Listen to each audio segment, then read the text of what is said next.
Sir hypertension అంటే first of all how do we define అంటే ఒకసారి రెండు సార్లు బీపీ పెరిగితే హైపర్ టెన్షన్ ఉన్నట్ట. హైపర్ టెన్షన్ అంటే ఒక సైలెంట్ కిల్లర్గా చెప్పుకుంటాం. ఈ హైపర్ టెన్షన్తో బాధపడుతున్న వాళ్ళు ప్రపంచంలో మన భారతదేశంలో కూడా 1/3 33%. ఏ వయసు వాళ్ళలో 15 నుంచి మెయిన్గా మనకి అంటే యంగర్ బ్రాకెట్ అనుకునే వాళ్ళు అదే పెద్ద కన్సర్నింగ్ ఫ్యాక్టరీ వాళ్ళ.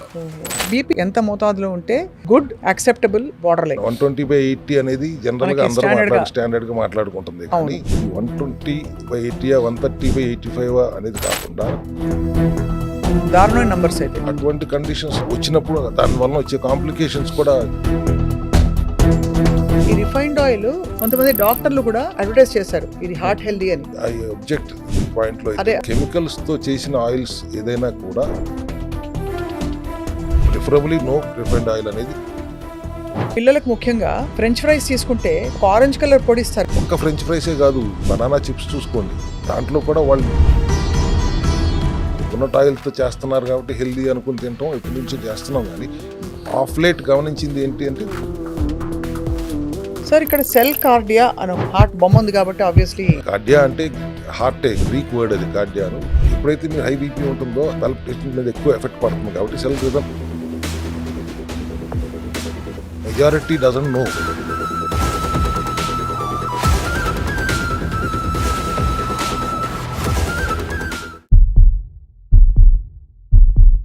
అందరికీ నమస్కారం, welcome to the cell health series next episode. ఈ మధ్యకాలంలో మీ బీపీ ఎప్పుడు చెక్ చేసుకున్నారు? మీకు బాగా ఆవేశంగా కోపంగా అనిపిస్తోందా? ఒక్కసారిగా గుండె టపటపా కొట్టుకుంటున్నట్టు అనిపిస్తోందా? అన్కంఫర్టబుల్గా ఉండి ఎప్పుడూ కూడా ఒక ఇంబ్యాలెన్స్లో ఉన్నట్టుగా మీరు భావిస్తుంటే కనుక మీకు హైపర్ టెన్షన్ ఉండొచ్చు. హైపర్ టెన్షన్ చాప కింద నీరులాగా ఇప్పుడు చాలా మందిలో విపరీతంగా వ్యాపిస్తోంది. కారణం ఏంటంటే మనం తినే ఫుడ్ సోడియం కంటెంట్ ఎక్కువ అని కొంతమంది చెప్తారు. రకరకాల కారణాలతో ఆరోగ్యంగా మాత్రం లేవు, దానివల్ల గుండె జబ్బులు పెరిగిపోతున్నాయి.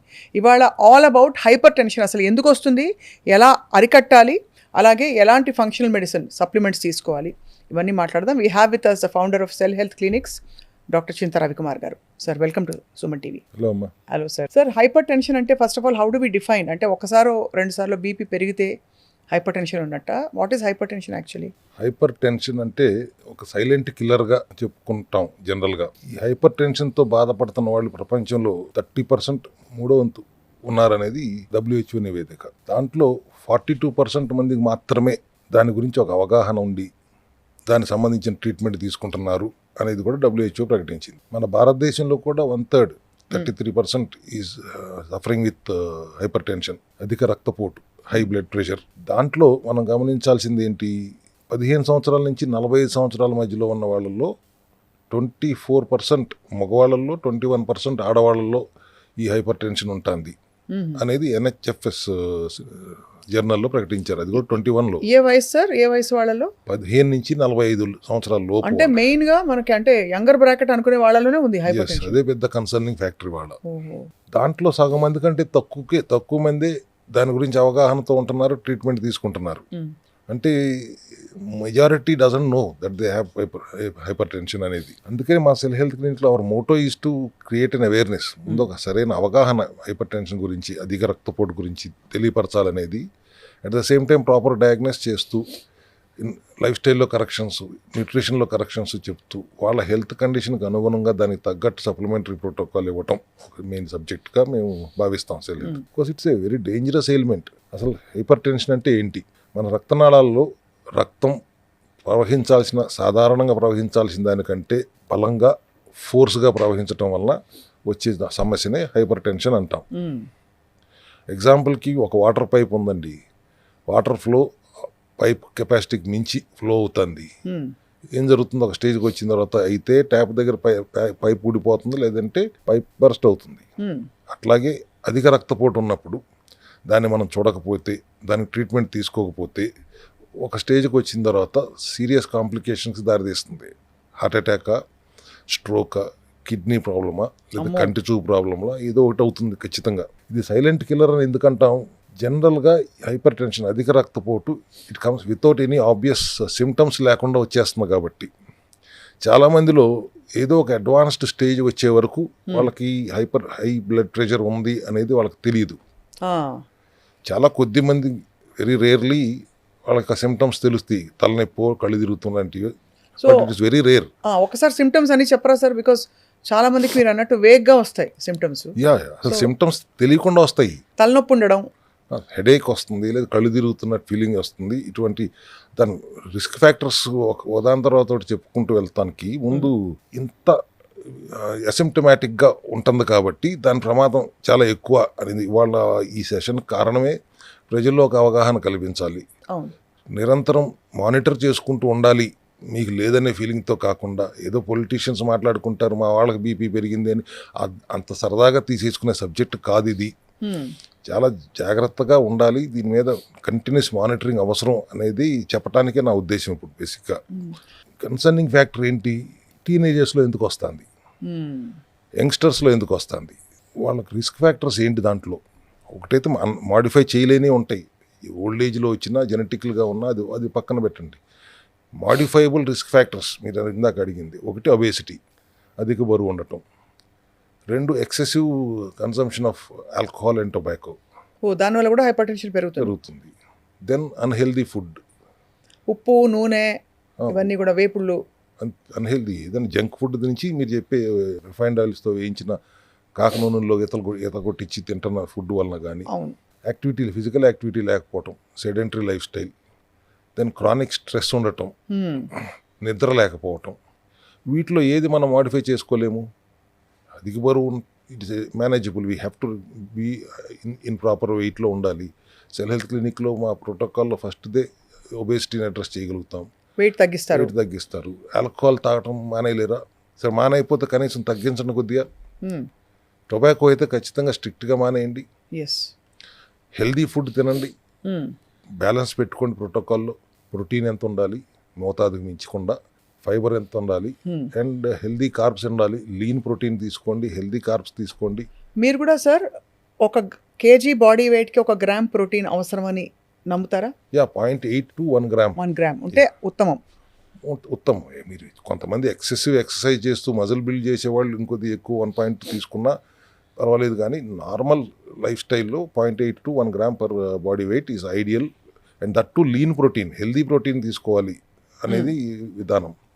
దెన్ క్రానిక్ స్ట్రెస్ అన్నిటికంటే ఇంపార్టెంట్. దాన్ని ఎట్ట తగ్గుతుందండి? మా ఫ్యామిలీలో ప్రాబ్లమ్స్ ఉన్నాయి, వర్క్ స్ట్రెస్ ఎక్కువగా ఉంది, ఫైనాన్షియల్ స్ట్రెస్ ఎక్కువగా ఉంది అన్నప్పుడు దానికి ఇప్పుడు నేను చెప్పేది either you go spiritually or you go through meditation. అంతే. నువ్వు కాదు నడుస్తుంది, నిన్ను నడిపేవాడు నీలో ఉన్నాడు. ఆ స్థితిలో మీరు ఉంటే ఈ టెన్షన్లన్నీ చాలా తేలికపాటివి అని తేలిగ్గా అర్థమవుతాయి.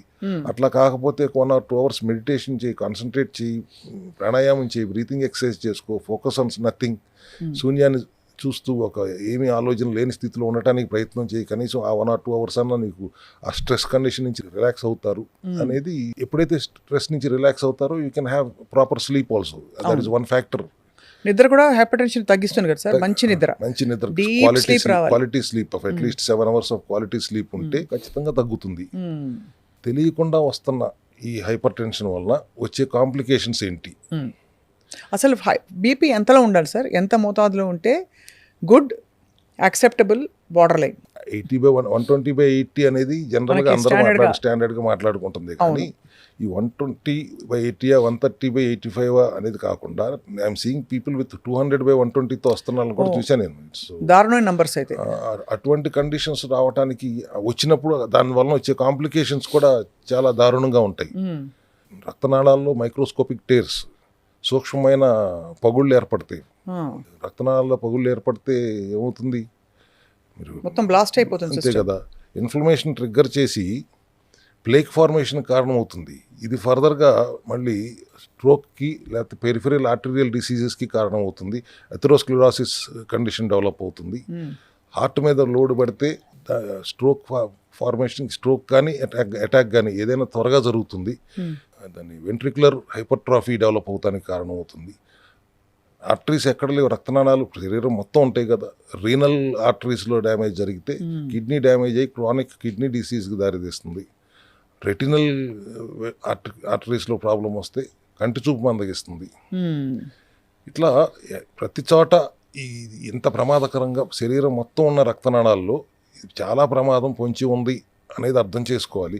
ఒక్కొక్కసారి అన్కంట్రోల్డ్ హైపర్ టెన్షన్ వచ్చేసి వితౌట్ ఎనీ వార్నింగ్, ఏ సిగ్నల్ లేకుండా సడన్గా హార్ట్ స్ట్రోక్ వచ్చేయటం, హార్ట్ అటాక్ వచ్చేయటం మనం చూస్తాం. బ్రెయిన్ స్ట్రోక్ కూడా వస్తుంది కదా సార్ హైపర్ టెన్షన్. అంతే, బ్రెయిన్ స్ట్రోక్, రక్తనాళాలు బ్రెయిన్లో కూడా ఉన్నాయి కదా. అవును, everywhere there is a danger. కొంచెం ఉన్న సైలెంట్ కిల్లర్ అని అందుకే అంటున్నాం.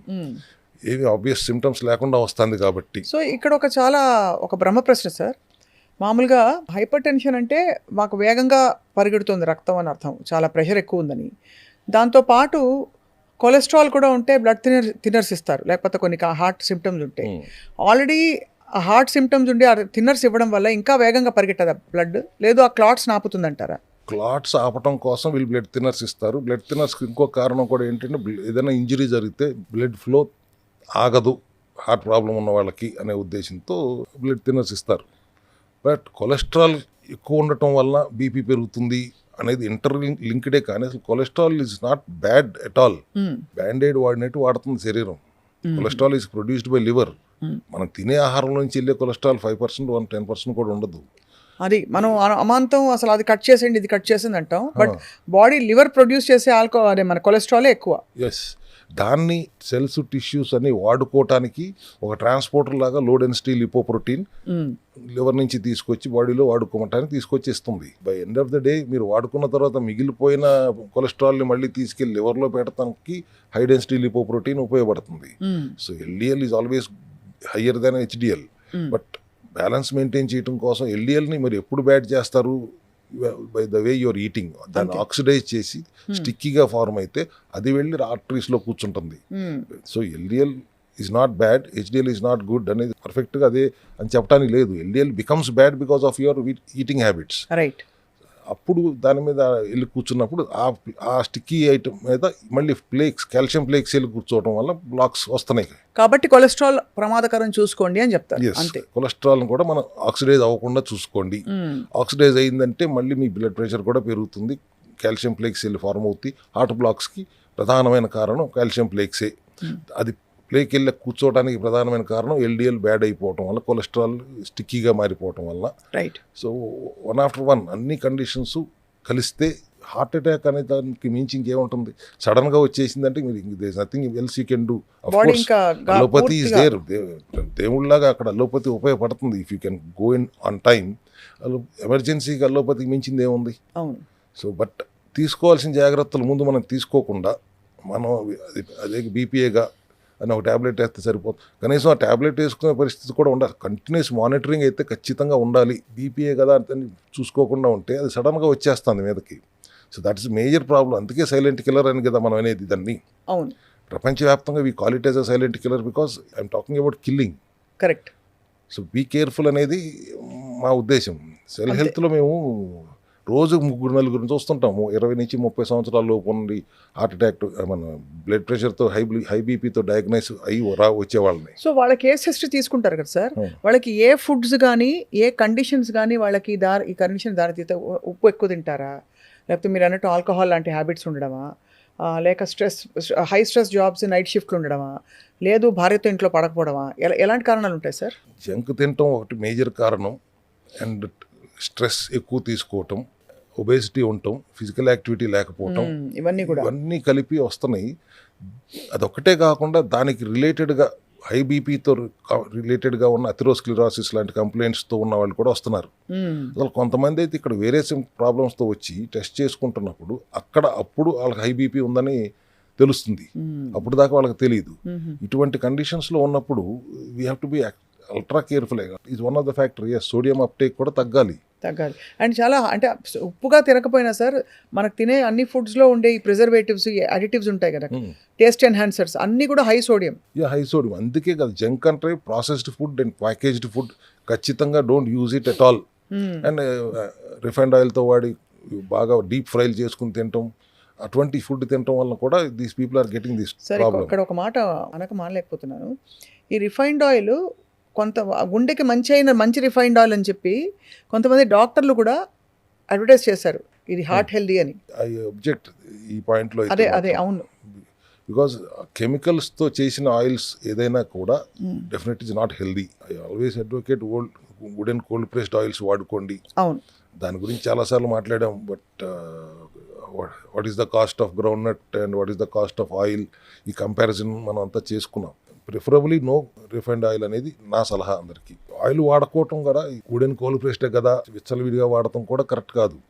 That's good oil, but you should use as less oil as possible in cooking. And don't go for junk processed and packaged food. Out side food ఎంత తక్కువ తింటే అంత మంచిది అనేది మేము ఎప్పుడు చెప్తున్నదే కదా. సార్, ఇందులో ఉప్పు ప్రస్తావించారు కాబట్టి rock salt versus iodize salt versus pink salt, ఇంకా రకరకాల కలర్స్లో సాల్ట్లు వస్తున్నాయి.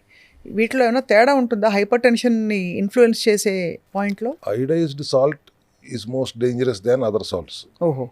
బట్ ఐడిన్ కొన్ని సందర్భాల్లో అవసరం. ఇప్పుడు మీకు థైరాయిడ్ ప్రాబ్లం ఉంటే ఐడిన్ డెఫిషియన్సీ వలన థైరాయిడ్ ఫంక్షనింగ్ ఇబ్బంది దెబ్బతింటుంది కాబట్టి అటువంటి కండిషన్స్లో అయోడైజ్ సాల్ట్ కొద్దిగా వాడుకోమని చెప్తాం. కానీ but otherwise we generally prefer sea salt only. Sea salt or pink salt, pink salt or Himalayan salt. అసలు ఏ సాల్ట్ అనేది కాకుండా ఎంత సాల్ట్ అనేది ముఖ్యం అన్నది నేను అంటుంది. ఏ సాల్ట్ వాడటం అనేది okay, that's different issue. But ఎంత సాల్ట్ వాడాలి, ఎంత తక్కువ వాడితే అంత మంచిది. More than 5 grams per day is not good అనేది ఒక సిద్ధాంతంగా పెట్టుకుంటేనే మంచిది అనేది హై బీపీకి మనం జాగ్రత్త పడటానికి ఉపయోగపడుతుంది. మంచి పాయింట్ చెప్పారు సార్. ఇప్పుడు పచ్చళ్ళ సీజన్ వస్తుంది, ఆవకాయలు పెట్టేస్తారు. అవును. ఆవకాయల్లో పడినంత ఉప్పు నిల్వ ఉంచడానికి పెట్టాల్సిన వేసే ఉప్పు కానది ఇంకా మాటలు చెప్పనవసరం లేదు. బాగా ఒక పట్టు పడితే వారానికి సరిపడే ఉప్పు వచ్చేస్తుంది. ఒకప్పుడు అది తిన్నా కూడా ఆరోగ్యంగా ఉండేవారు. ఇప్పుడు తింటే అనారోగ్య పాలు ఎందుకు పడుతున్నారు అన్నప్పుడు మీరు తింటున్నది కరిగించుకోగలుగుతున్నారా లేదా, అదే that is one point which you have to consider. ఇప్పుడు మనం సెడెంటరీ లైఫ్ స్టైల్లో ఉండి ఏ యాక్టివిటీ లేకుండా ఉప్పు కప్పురాంబ అనేసుకుంటూ ఉంటే definitely it's going to effect your blood pressure, BP పెరుగుతుంది. సో బీపీ పెరగటం వలన వచ్చే అనర్థాలు ఏంటనే చెప్తానికి నా ప్రయత్నం ఇవాళ. ఎన్ని సమస్యలైనా మనం సిమ్టమ్స్ తెలుస్తాయి కాబట్టి అడ్రస్ చేసుకోగలుగుతాం. రూట్ కాజ్ తెలుస్తుంది కాబట్టి. ఇక్కడ రూట్ కాజ్ తెలియట్లేదు, it is coming on its own, సైలెంట్గా వచ్చేస్తుంది. So how to take care of it. ముందు హెల్త్ క్లినిక్లో మేము రూట్ కాజ్ని అడ్రస్ చేస్తాం, సిమ్టమ్ కాదు అనే దాన్ని నమ్ముతాం, ఎప్పుడు చెప్తున్నాను కదా. ఇక్కడ what is the root cause అంటే it may be chronic inflammation వలన రావచ్చు, సాల్ట్ అప్టేక్ వలన రావచ్చు, ఆక్సిడేటివ్ స్ట్రెస్ వలన కూడా రావచ్చు, అండ్ మైక్రోన్యూట్రియంట్స్ లాస్ తక్కువ అవటం వలన రావచ్చు. ఏది వస్తుంది అనేది మనకు ప్రతి ఒక్కళ్ళకి ఒక రకమైన ఇబ్బంది ఉంటుంది. ట్రిగరింగ్ ఫ్యాక్టర్స్ వేరే ఉంటాయి. కానీ మీరేం చేస్తారు సార్? ముందు డయట్ని రివ్యూ చేసి హైపర్ టెన్షన్ ఉందని తెలిస్తే దాన్ని గాడిలో పెడతారా? లైఫ్ స్టైల్లో మార్పులు చేసుకోవాలి. ఇప్పుడు దాన్ని మనం చెప్తుంది ఆక్సిడేటివ్ స్ట్రెస్ తగ్గించుకోవాలి, ఆహార విధానంలో మార్పులు చేసుకోవాలి. At the same time supplementary సపోర్ట్తో we have to address the blood pressure. అది ఇండివిజువలిస్టికలీ ఎప్పుడు చెప్తాం, పర్సన్ టు పర్సన్ వేరీ అవుతుంది ట్రిగరింగ్ ఫ్యాక్టర్ ఏంటనేది. దానికి అనుగుణంగా వాళ్ళకి కావాల్సిన ప్రోటోకాల్ని ఒకటి డిజైన్ చేసి వాళ్ళకి ఇచ్చి దాన్ని నిరంతరం ఫాలో అప్ చేస్తూ ఉంటాం. బీపీ హై ఉన్న పేషెంట్స్తో I think we always try to follow up every alternative day మేము వాళ్ళు ఫాలో అప్ చేస్తుంటాం. బీపీ చెక్ చేసుకున్నారా, అది ఎందుకంటే దాన్ని పట్టించుకోరు, నెగ్లెక్ట్ చేస్తారు బీపీ మానిటర్ చేసుకోవటం అనేది. సో అట్లా చేసుకుంటూ ఎండోథెలియల్ ఫంక్షన్ ఇంప్రూవ్ చేసుకుంటానికి ఏం చేయాలి, కార్డియాక్ హెల్త్ ఇంప్రూవ్ చేసుకోవడానికి ఏం చేయాలి, దానికి ఎటువంటి సప్లిమెంటరీ సపోర్ట్ ఉంటే మీకు ఉపయోగపడుతుంది. ఆహార విధానంలో మార్పులు, లైఫ్ స్టైల్లో మార్పులు, సప్లిమెంటరీ సపోర్ట్, ఈ 3 కంబైన్ చేస్తే we can reverse, not only prevent, we can reverse through these kind of practices అనేది మసల్ హెల్త్ నమ్ముతుంది. 4-5 సంవత్సరాలుగా మేము వీఆర్ యాడింగ్. ఇప్పుడు కోఎన్జైమ్ Q10 అంటాను, మీకు అర్జునా బార్క్ అంటాను, ఇటువంటి న్యూట్రాసిటికల్స్ని మేము ఇంక్లూడ్ చేశాం కాబట్టి we can control blood pressure. చాలామందికి అంటే అసిమ్టమాటిక్గా సిమ్టమ్ లేకుండా సడన్గా వచ్చేసినప్పుడు ప్రమాదం. ఎవరో సెల్ హెల్త్ కాదు కదా, ఎవరైనా ఏం చేసే పరిస్థితిలో ఉండలేము కాబట్టి జాగ్రత్తలు వహించాలి ప్రతి ఒక్కళ్ళు. ఎటువంటి సమస్యనైనా మనం పరిష్కరించుకోవచ్చు, కానీ హై బీపీ వచ్చినప్పుడు మాత్రం మనకు మన చేతిలో అంత సమయం ఉండకపోవచ్చు. కాబట్టి జాగ్రత్తగా ఉండండి అనేది నా ఉద్దేశం ఇవాళ. సార్, ఇక్కడ సెల్ కార్డియా అని ఒకటి మీరు తీసుకొచ్చారు. ఇది హార్ట్ హెల్త్ని, హార్ట్ బొమ్మ ఉంది కాబట్టి ఆబ్వియస్లీ రిథమ్ మెయింటైన్ చేయడం కోసం. ఎప్పుడైతే మీరు హై బీపీ ఉంటుందో హార్ట్ రిథమ్ మీద ఎఫెక్ట్ పడుతుంది, ఈఎఫ్ మీద ఎఫెక్ట్ పడుతుంది. పాల్పిటేషన్స్ ఉంటాయి సార్, ఈఎఫ్ పాల్పిటేషన్ మీద ఎక్కువ ఎఫెక్ట్ పడుతుంది కాబట్టి సెల్ రిథమ్ మెయింటైన్ చేయడానికి సెల్ కార్డియా ఉపయోగపడుతుంది. కార్డియా అంటే హార్టే, గ్రీక్ వర్డ్ అది, కార్డియాను అర్థం వచ్చేలా పెట్టాం.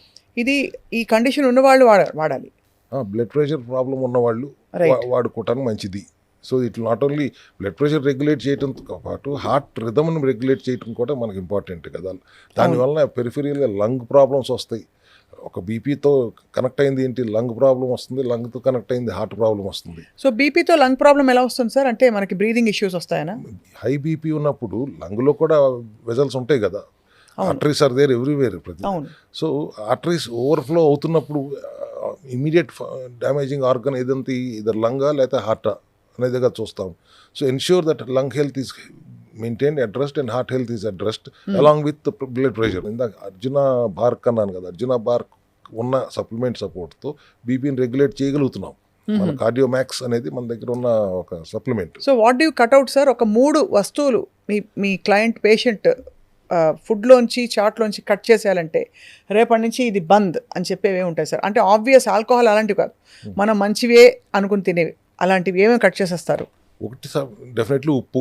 ఫస్ట్ థింగ్ ఈజ్ ఉప్పు. Second one is refined oils. Third one is unhealthy starchy carbs. అంటే బేసికలీ మైదా పిండితో పూరీలు.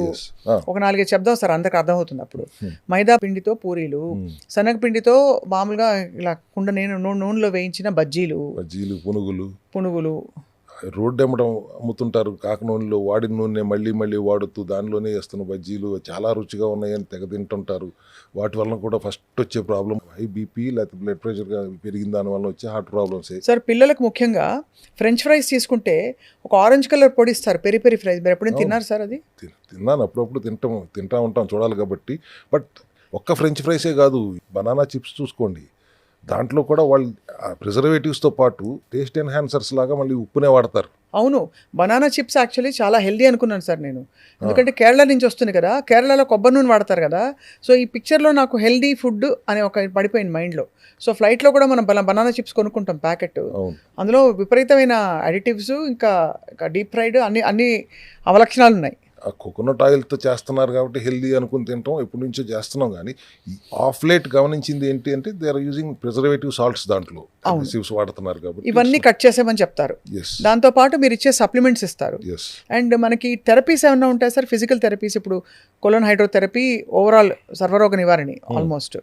ఈ బీపీకి కూడా అది కొంత గాడిలో పెడుతుందా గట్ హెల్త్? అది బీపీకి ముందు బాడీ డీటాక్స్ అవుతూ ఆక్సిజన్ ఎక్కువగా ఉండేలా చూసుకోవటం బాడీ లోపల. దానికి మనం 4 లీటర్లు నీళ్లు తాగమంటాం. హైపర్బారిక్ ఆక్సిజన్ థెరపీ కూడా 40 మినిట్స్ 20 to 40 మినిట్స్ సెషన్ తీసుకోమంటాం. And most important citric state, నిమ్మకాయలు ఎక్కువ వాడమంటాం. స్టార్చీ కార్బ్స్, అన్హెల్దీ కార్బ్స్ వాడొద్దంటాం. సార్ అరటిపళ్ళు మంచివని విన్నాను. రా బనానా వేరమ్మా, మనం తినటానికి ప్లాంటెన్ అంటాం, ఆ బనానా ప్రోగ్రామ్లో ఉన్నప్పుడైతే మేము వాడొద్దంటారు బనానాస్. అవి ఎటువంటి ఫ్రూట్స్ వాడొద్దంటాం. వాడితే కనుక సి విటమిన్ రిచ్గా ఉన్న గోవా కానీ ఆరెంజ్ కానీ సిట్రిక్ ఫ్రూట్స్ కానీ మితంగా వాడుకోమని చెప్తాం.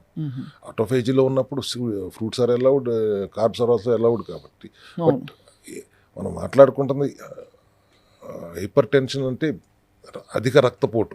అవును, అధిక రక్తపోటుకు కారణమైన ఈ ఆహార విధానాల్లో మార్పులు ఖచ్చితంగా చేసుకుని తీరాల్సిందే.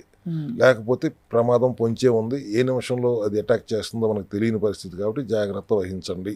ఈ అవేర్నెస్ క్రియేట్ చేద్దామని మనం వాళ్ళు మాట్లాడుకుంటున్నాం. అంతే కదా సార్. అందులో యంగ్స్టర్స్లో పెరిగిపోతున్న సిమ్టమ్స్ అవి. ఇక్కడ నేను ఇది చూస్తున్నాను, ఇక్కడ కార్డియో కేర్ సిరప్.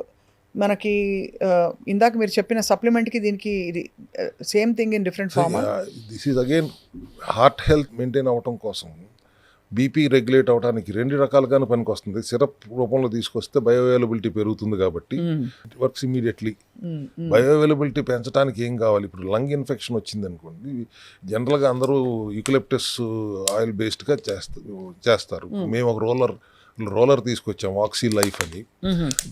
దాన్ని ఆక్యుపంక్చర్ పాయింట్, ఈ పాయింట్లో పెట్టి రాసుకుని పీల్చుకుంటే టోటల్ లంగ్. ఇందులో ఏముంది సార్? అంటే మనకి యూకలిప్టస్ ట్రెడిషనల్గా ఈ జలుబుకి దగ్గుకి తెలిసిన వాటికి భిన్నంగా ఏమన్నా ఉందా ఇందులో? Eucalyptus is one base. దాంట్లో 25 హెర్బ్స్ కలిపి దాంట్లో made this work. Lung problem లేని వాళ్ళు పీలిస్తే 10 నిమిషాలు పడుతుంది తేరుకోవటానికి. ఓహో, అంత వెళ్ళిపోతుంది, అంత స్ట్రాంగ్గా ఉంటుంది అది. ప్రాబ్లం ఉన్న వాళ్ళకు ఒక రిలీఫ్ లాగా చాలా హాయిగా ఫీల్ అవుతారు. లేని వాళ్ళు మాత్రం తొందరపడి రాసుకుని సార్ ఇలా పెట్టేస్తాను. సో బాగుంది సార్. అంటే మీరు పిలుస్తారేమో అని భయం పెట్టి ముందే అదే అంత పొటెంట్ ఎస్ మెడిసిన్ అనమాట ఇది. అది పిలిచే విధానం బట్టి ఉంటుంది. లంగ్లో ప్రాబ్లం ఉంటే మీరు గాలి పీల్చేటప్పుడు లంగ్లోకి వెళ్ళేలాగా పీల్చొచ్చు, బ్రెయిన్లోకి వెళ్ళేలాగా కూడా పీల్చొచ్చు. Depending upon your problem how to breathe అనేది కూడా మనం we will advocate tell the patients. ఇక్కడ ఒకటి సార్, ఇప్పుడు హైపర్ టెన్షన్ ఉన్నవాళ్ళు, మీరు అన్నట్టుగా ఇలా లంగ్ ఇష్యూస్ ఉన్నవాళ్ళు ఎక్సర్సైజ్ స్ట్రెస్ బస్టర్ కదా ఎక్సర్సైజ్, మనందరికీ తెలిసింది. కాసేపు పరిగెడితే మనకి hormones, healthy happy hormones release అవుతాయని మంచి బొమ్మ క్యాలెండర్లో చూసుకున్నాం. అయితే ఈ హైపర్ టెన్షన్ ఉన్నవాళ్ళు పరిగెడితే అది ఎక్కువ అవుతుంది ఆ కండిషన్ లేదు?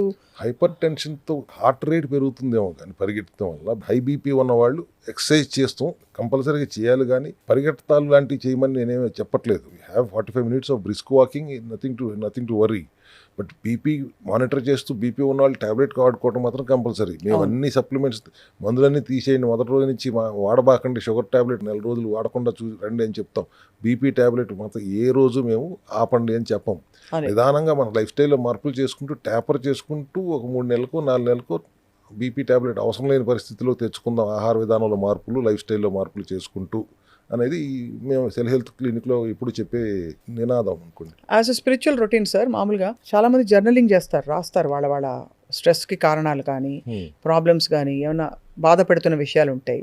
సో మీరు అలాగా ఓవరాల్ కొంచెం కౌన్సిలింగ్ కూడా ఇస్తారా సార్? బికాస్ రూట్ కాజ్ ఏదో ఒకటి ఉండుంటుంది apart from food and life style.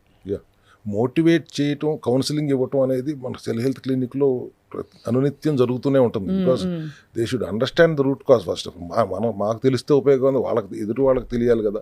ఇది నీ సమస్య అని తెలిసినప్పుడు తేలిగ్గా తీసేసుకోబాక దీనివల్ల వచ్చే పరిణామాలు ఏంటో మేము ఒకసారి అర్థమయ్యేలా చెప్తాను విను అని చెప్పినప్పుడు నిజంగా somebody understands the real problem of this hyper tension, వాళ్ళు ఖచ్చితంగా వాళ్ళ జాగ్రత్తలు వాళ్ళు తీసుకుంటారు. నేను ఇప్పుడు ఇంతసేపు చెప్తున్నాను సైలెంట్ కిల్లర్ అని 4 సార్లు అంటున్నానంటే ఏ రోజైనా అది మీ మీద అటాక్ చేయొచ్చు. ఆ నిమిషం తర్వాత మీకు సెకండ్ సమయం కూడా ఉండకపోవచ్చు. కరెక్ట్, అవును సార్. అటువంటి పరిస్థితులు తీసుకురాగలిగే మహమ్మారి కాబట్టి దీనిని మనం జాగ్రత్తగా ఉండాలి, నిరంతరం మానిటర్ చేసుకుంటూ ఉండాలి అనేది నేను మీ అందరికీ మీ ద్వారా చెప్పదలుచుకుంది. ఒక విషయం మాత్రం ఈ సెల్ హెల్త్ సిరీస్ మొదలు పెట్టాక కొంత దిగ్భ్రాంతి కలిగించే సత్యాలు తెలుసుకుంటున్నామండి. ఒకటి, మనం నిజంగా హెల్దీ అని షెల్ఫ్లో కనిపించే చాలా ఫుడ్ స్టఫ్స్లో మనకి చెడు చేసేవి, మంచి చేయనివి, రకరకాల ఇంగ్రీడియంట్స్ అందులో పేర్చుకొని తయారు చేస్తున్న, it can be breads, it can be so many other things. So అవన్నీ మనకి ఏముందిలే బ్రెడ్డే కదా, ఏముందిలే ఇదే కదా అని కన్జ్యూమ్ చేసేస్తున్నాం.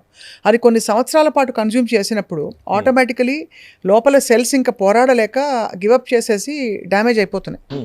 సో వాటిని మళ్ళీ గాడిలో పెట్టాలంటే ఫ్రెష్గా, మైండ్ఫుల్గా తింటున్న అంటే బాడీలోకి వెళ్ళే ప్రతి విషయాన్ని సూక్ష్మంగా గమనించాలని అర్థమైంది సార్. కరెక్టే, కానీ మరి కడుపు కట్టేసుకుని ఉండమని చెప్తాం కూడా కాదు. వన్స్ ఇన్ అవైల్ ఎప్పుడన్నా ఒకసారి go for your taste buds. కానీ వైట్స్ అనేవి పూర్తిగా అవాయిడ్ చేయండి.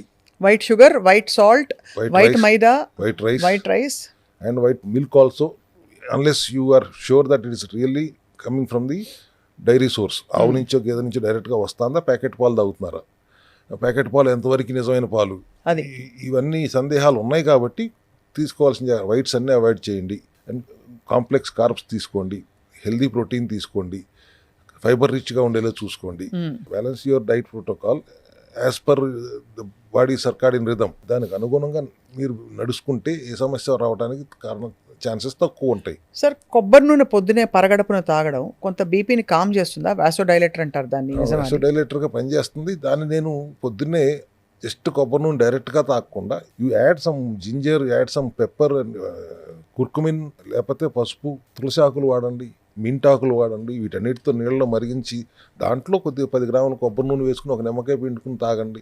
It's anti inflammatory, anti microbial, మొత్తం టోటల్ సిస్టమ్ని క్లీన్ చేస్తుంది. అట్లా వాడితే బీపీకి కూడా ఉపయోగపడుతుంది ఖచ్చితంగా, to calm down the pressure. ఇప్పుడు సిమ్టమ్స్ ఉన్న వాళ్ళు ఫస్ట్ ఒక ఫుల్ బాడీ చెకప్కి వచ్చి కన్సల్ట్ అవుతే వాళ్ళకి హైపర్ టెన్షన్ అంతర్లీనంగా తెలియకుండా ఉందేమో, ఫ్రీక్వెంట్గా బీపీ రైజ్ అవుతుందేమో, యావరేజ్ బీపీ ఎలా ఉందో చూసుకోవడానికి ఒక ఫస్ట్ వచ్చి మిమ్మల్ని కన్సల్ట్ అవ్వాలి. ఒకవేళ ఆల్రెడీ బాధపడుతున్న వాళ్ళకు కూడా లైఫ్ స్టైల్ ద్వారా మెల్లిగా మందులు తగ్గించుకుంటూ మందుల మీద డిపెండెన్స్ రివర్స్ చేయొచ్చు అని చెప్తున్నారు సార్. ట్యాపర్ చేసుకుంటూ వస్తాం కానీ సడన్గా ఆపేయమని చెప్పకూడదు, తప్పు కూడా. I think hypertension is a very vast subject sir. దాంతో ముడిపడి ఉన్న అనేక సమస్యలు మనం మాట్లాడుతూ వచ్చాం. సో తప్పకుండా I think they will consult you for more guidance and support. Cell health క్లినిక్కి. Anything else you'd like to share with our viewers sir? No my only concern is అన్ని జబ్బుల కంటే ప్రమాదకరమైన జబ్బు హైపర్ టెన్షన్. మనకు తెలియకుండా వచ్చేసేది కాబట్టి సడన్గా వచ్చిన తర్వాత మనకు సమయం కూడా ఇవ్వలేని పరిస్థితిలో ఉంటాం కాబట్టి రైట్. దీని మీద పూర్తి అవగాహనతో నిరంతరం మానిటర్ చేసుకుంటూ ఈ హైపర్ టెన్షన్ బారిన పడకుండా, ఒకవేళ పడితే దాని నుంచి బయటపడాలని మార్గం ఏంటి అనేది మా సెల్ హెల్త్ క్లినిక్ మా టీమ్ ఆఫ్ డాక్టర్స్ని సంప్రదించండి. మీ ఆహార విధానంలో మార్పులు చేస్తూ, మీ లైఫ్ స్టైల్ జీవనశైలిలో మార్పులు చేస్తూ, మా దగ్గర ఉన్న సప్లిమెంటరీ సపోర్ట్ సహాయంతో దాన్ని రివర్స్ చేయటం సాధ్యమే అనేది ఇవాళ మీ ముఖంగా అందరికీ తెలియపరుస్తున్నాను. Thank you very much doctor Ravikumar గారు. ఐ థింక్ ఇవాళ చాలామంది అలర్ట్ అయిపోతారు మీరు ఇచ్చిన మెసేజ్ తోటి, అండ్ తినే ఫుడ్ని కూడా మళ్ళీ గమనించుకుంటారు. ఫర్ మోర్ ఇన్ఫర్మేషన్ మేము మళ్ళీ మిమ్మల్ని కాంటాక్ట్ అవుతాం. Thank you. Thank you sir.